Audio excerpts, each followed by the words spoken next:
नमस्कार, स्वागत है आपका बिहार समाचार में। आज बड़ी खबर सामने आ रही है। आज 1,70,000 शिक्षक बहाली का रिजल्ट जारी होने वाला है। तो वहीं बिहार के हर एक गरीब को आवास मिलेगा, सरकार ने बड़ी घोषणा कर दी। तो वहीं मौसम विभाग की तरफ से भी आज बारिश का अलर्ट जारी कर दिया गया है। तो आज की बिहार की महत्वपूर्ण खबरों पर बात करेंगे। इससे पहले आपसे एक छोटी सी अनुरोध है, कृपया वीडियो को एक प्यारा सा लाइक अवश्य कर दीजिएगा। आपका लाइक करना ही हमारी मेहनत का फल होता है।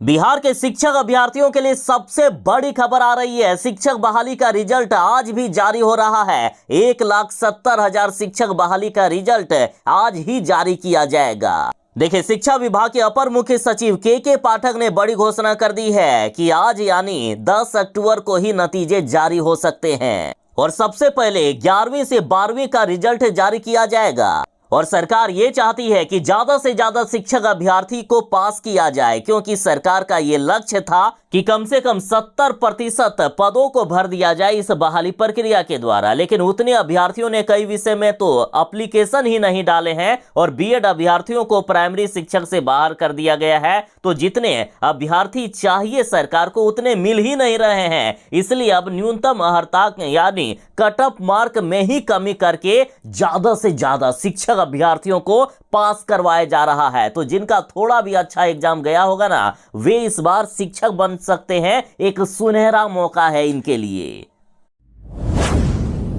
बिहार के छात्राओं के लिए बड़ी खुशखबरी है। देखिए, बिहार की वैसी बेटियां जो स्नातक पास करती है उनको 50-50 हजार रुपए की राशि बिहार सरकार के द्वारा दिया जाता है। और अब बड़ी खबर है कि इनको 50-50 हजार रुपए इसी महीने मिलने वाला है। बिहार में स्नातक उत्तीर्ण 25,000 छात्राओं को इसी महीने प्रोत्साहन की राशि उनके खाते में भेज दी जाएगी। और इसके लिए विभाग ने 125 करोड़ रुपए की निकासी जल्द से जल्द करने को कहा है। साथ ही सरकार ने यह भी संकेत दे दिए हैं कि अगले 4 से 5 दिनों के अंदर ही इनके खाते में 50-50 हजार रुपए की राशि भेज दी जाएगी।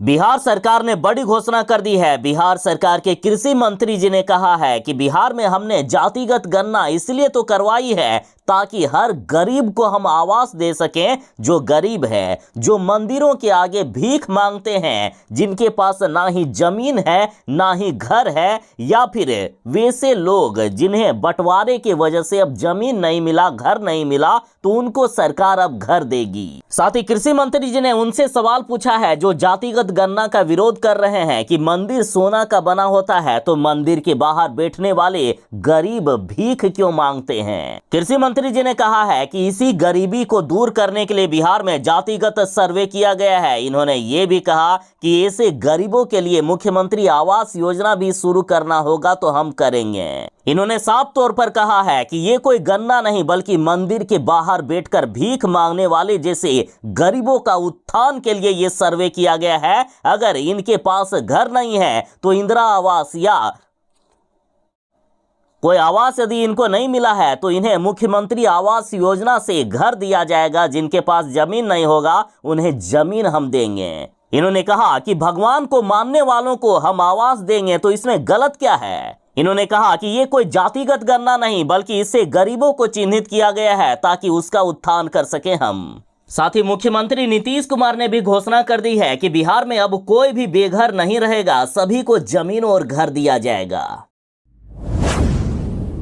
मौसम विभाग ने बिहार वालों के लिए अलर्ट जारी कर दिया है कि बिहार के कई जिलों में आज भी भारी बारिश होने वाली है। साथ ही मौसम विभाग ने कहा कि फिर से लौटेगा मानसून। अगले 48 घंटों के दौरान झारखंड, बिहार, छत्तीसगढ़ समेत कई राज्यों में भारी बारिश होने वाली है। मौसम विभाग ने खास करके बिहार वालों के लिए अलर्ट जारी करते हुए कहा कि अगले 48 घंटों के दौरान बिहार के अधिकांश जिलों में भारी बारिश हो सकती है। इतना ही नहीं, आज भी बिहार के कई जिलों में भारी बारिश हो सकती है। मौसम विभाग ने उन सभी जिलों की लिस्ट जारी कर दिए हैं जहां आज होने वाली है बारिश।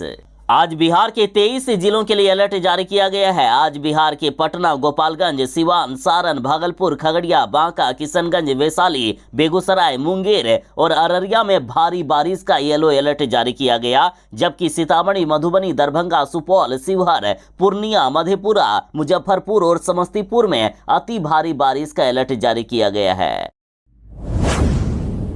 बिहार में अल्पसंख्यक यानी मुसलमानों को अलग से आरक्षण मिल सकता है। जातीय गणना की रिपोर्ट आने के बाद मुसलमानों को आरक्षण दिए जाने पर लगातार मांग हो रही है। देखिए, बिहार में जहां हिंदू 82.2% है तो वहीं मुसलमान मात्र 17.8%। और सुनिए, कर्नाटक, तेलंगाना जैसे कई राज्यों में इनको स्पेशल आरक्षण दिया जा रहा है और बिहार में भी अब मुसलमानों की आरक्षण बढ़ाने की मांग कर दी गई है। तो आपसे सवाल, क्या बिहार में मुसलमानों का आरक्षण बढ़ाना चाहिए? कमेंट में जरूर बताइएगा अपनी राय।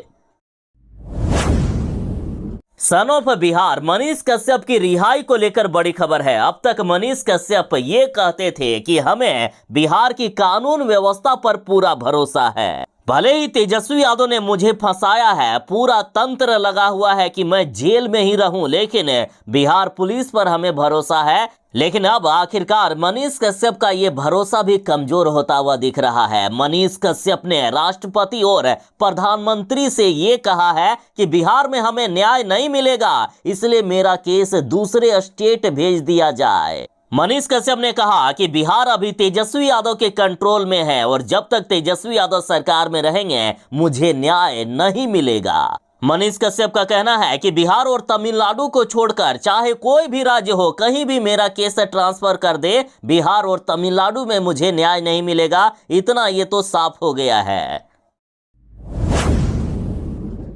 बीएड अभ्यर्थियों को बड़ा झटका लगा है। बीएड अभ्यर्थियों को प्राइमरी शिक्षक में भर्ती दिलाने के लिए, इनको प्राइमरी शिक्षक बनाने के लिए सुप्रीम कोर्ट चली गई थी बिहार सरकार। बिहार सरकार ने सुप्रीम कोर्ट में अर्जी दी थी कि जब हमने शिक्षक बहाली प्रक्रिया शुरू की या नोटिफिकेशन निकाला, उस समय कोई भी सुप्रीम कोर्ट का वैसा आदेश नहीं था, अतः बीएड पास अभ्यर्थियों को भी प्राइमरी शिक्षक बनवाया जाए। लेकिन अब बीएड अभ्यर्थियों की जो उम्मीद जगी थी, उन उम्मीदों पर पानी फिर गया है। इनको बड़ा झटका लगा। नीतीश सरकार ने अपनी अर्जी सुप्रीम कोर्ट से वापस ले ली है। लेकिन बीएड पास अभ्यर्थी निराश ना हो। बीएड अभ्यर्थियों को प्राइमरी शिक्षक में भर्ती करवाने के लिए या इनको मान्यता दिलवाने के लिए सरकार हर तरह का प्रयास कर रही है। इस मामले में बिहार सरकार ने दूसरी याचिका सुप्रीम कोर्ट में दायर कर दी है, जिस पर शुक्रवार को होने वाली है सुनवाई। तो इधर बीएड अभ्यर्थी कह रहे हैं कि सुप्रीम कोर्ट का फैसला शिक्षक बहाली की परीक्षा के पहले ही आ गया था, इसके बावजूद परीक्षा ली गई थी। परीक्षा देने में काफी पैसा खर्च हो गया, अतः सरकार हम सभी शिक्षकों को भी प्राइमरी शिक्षक बनाए, हमें भी मौका दे। बाद में यदि ब्रिज कोर्स करना पड़ेगा तो हम ब्रिज कोर्स कर लेंगे। बिहार के शिक्षक अभ्यर्थियों के लिए बड़ी खबर है। देखिए, 1,70,000 शिक्षक बहाली का रिजल्ट आज ही जारी किया जा रहा है। साथ ही बीपीएससी आयोग ने कई तरह की घोषणाएं कर दी है। एक तरफ बीपीएससी के द्वारा यह कहा गया कि जिन लोगों ने डॉक्यूमेंट वेरिफिकेशन के दौरान जानबूझकर गलत प्रमाण पत्र सबमिट किए थे, वे परिणाम भुगतने के लिए तैयार हो जाएं। और दूसरी बड़ी घोषणा यह है कि जिन उम्मीदवारों ने ओएमआर सीट पर क्वेश्चन सीरीज लिखना भूल गए थे, उनका भी रिजल्ट जारी किया जाएगा। देखिए, क्वेश्चन पेपर 4 प्रकार के सीरीज में थे। पहला ए, दूसरा बी, तीसरा सी और चौथा डी। तो जिन उम्मीदवारों ने क्वेश्चन सीरीज नहीं लिखा है तो उनका चारों स्टेप का स्केल ए, बी, सी और डी किया जाएगा, जिसमें उम्मीदवार के ज्यादा मार्क्स होंगे, चाहे वह बी में हो, डी में हो, ए में हो या सी में, वही माना जाएगा। जिसमें ज्यादा मार्क्स हो उसी को सही मानते हुए रिजल्ट जारी किया जाएगा। देखिए, बिहार सरकार ये चाहती है कि कम से कम 70% रिजल्ट हो जाए, लेकिन उतने अभ्यर्थी मिल ही नहीं रहे हैं। उतने अभ्यर्थियों ने कई विषयों में आवेदन ही नहीं किया है या फिर कई लोग फेल हो गए हैं। इसलिए सरकार ज्यादा से ज्यादा शिक्षक अभ्यर्थियों को पास करवाने के लिए हर तरह का प्रयास कर रही है।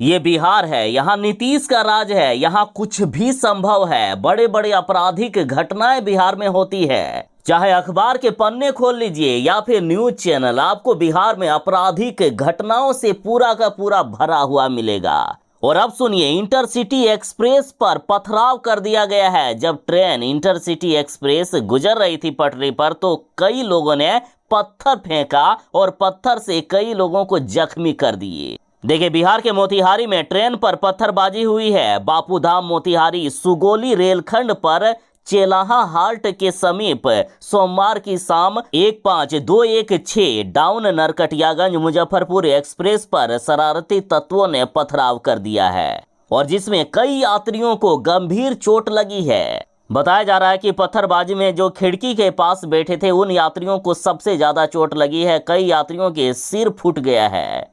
कई यात्री अभी भी अस्पताल में एडमिट हैं तो कई यात्री जख्मी हालात में ही घर पहुंचे। आप फाइलेरिया की बीमारी जानते ही होंगे जिसमें से पैर फूल जाता है। तो अब बड़ी खबर है कि फाइलेरिया जिनको हो गया है उनको भी अब दिव्यांगता प्रमाण पत्र मिलेगा और पेंशन भी मिलेगा। देखिए, बिहार में पहली बार समस्तीपुर के फाइलेरिया पीड़ित युवक को मिला है दिव्यांगता पेंशन का लाभ और यदि इनको पेंशन का लाभ मिला है तो अन्य लोगों को भी मिल सकता है। बिहार में पहली बार फाइलेरिया पीड़ित युवक को दिव्यांगता पेंशन का जब से लाभ मिला है तब से अन्य लोगों की भी उम्मीदें जाग गई है। समस्तीपुर के युवक को सिविल सर्जन की ओर से दिव्यांगता का प्रमाण पत्र भी दिया गया है। तो बिहार के अन्य लोग भी जिनको फाइलेरिया है तो वे अप्लाई कर सकते हैं। यदि उनका दिव्यांगता प्रमाण पत्र बन गया तो उनको भी पेंशन का लाभ मिलेगा। बिहार में आंगनबाड़ी सेविका और सहायिका हड़ताल पर है। 6700 आंगनबाड़ी सेविका गई है हड़ताल पर। 10 अक्टूबर को ये अनशन करेगी। 1 लाख से भी ज्यादा बच्चे प्रभावित हुए। आंगनबाड़ी सेविका और सहायिका ये मांग कर रही है कि हमें राज्यकर्मी का दर्जा दिया जाए और जब तक सरकारी कर्मचारी का हमें दर्जा नहीं मिल जाता है तब तक सेविकाओं को 25,000 और सहायिकाओं को 18,000 प्रति माह मानदेय दिया जाए। आंगनबाड़ी सेविका और सहायिका मांग कर रही है कि सरकारी कर्मचारी का हमें दर्जा देते हुए ग्रेड सी और ग्रेड डी में समायोजित किया जाए। और अब ये 10 अक्टूबर से अनशन करेगी यानी भूख हड़ताल करेगी और जब तक सरकार इनकी मांगों को नहीं मानेंगे तब तक ये भूखे प्यासे रहेंगे। आंगनबाड़ी सेविका और सहायिका ने कसम खाई है कि जब तक हमारी मांग नहीं मानी गई, जब तक हमारा वेतन नहीं बढ़ाया गया तब तक अन्न का एक दाना नहीं लेंगे और ना ही पानी की एक बूंद पिएंगे, चाहे हमारी जान ही क्यों ना चली जाए। बता दें कि रोहतास जिले के 3388 आंगनबाड़ी केंद्र की 6700 सेविका और सहायिका 5 सूत्री मांगों को लेकर अनशन पर है, हड़ताल पर है। और पूरे बिहार की बात करें तो लाखों आंगनबाड़ी सेविका और सहायिका हड़ताल पर चली गई है। तो आप दर्शकों से सवाल, क्या इनकी मांगें पूरी किया जाना चाहिए? क्या इनको लगभग 20 से 25 हजार रुपया तक वेतन देना चाहिए? कमेंट में जरूर बताइएगा। बीजेपी ने कहा है कि नीतीश कुमार और लालू यादव ने जातीय गणना इसलिए तो करवाई है कि जो लोग महागठबंधन सरकार को वोट नहीं देते हैं उनको ये पिछड़ी जाति से हटा सके, उन जातियों का आरक्षण खत्म कर सके। और देखिए, अब सुशील कुमार मोदी जी ने कहा है कि महागठबंधन को वोट नहीं देने वाली जातियां निशाने पर है। इन्होंने कहा कि वैश्य और कुशवाहा को अति पिछड़ा सूची से बाहर करने की साजिश रची जा रही है लालू यादव और नीतीश कुमार के द्वारा।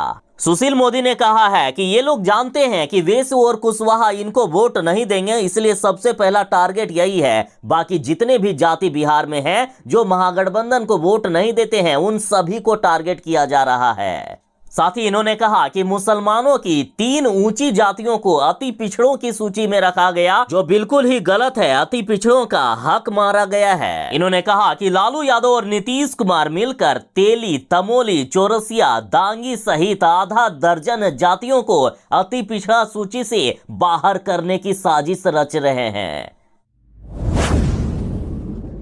बिहार में जब से जातीय गणना की रिपोर्ट आई है तब से बड़े बड़े बयान दिए जा रहे हैं और अब बीजेपी ने कहा कि हम मुसलमानों का अल्पसंख्यक का दर्जा खत्म कर देंगे।